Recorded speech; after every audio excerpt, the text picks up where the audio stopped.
Here I have VIVAX Point X503, and today I'm going to show you how to block number on this device. So firstly, you have to open Phone, Application, then you have to tap here and go to the block numbers.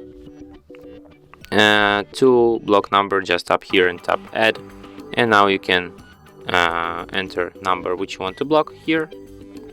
You can even add a name to this number, and you can select if you want to block its messages or block its calls, or you can just block both.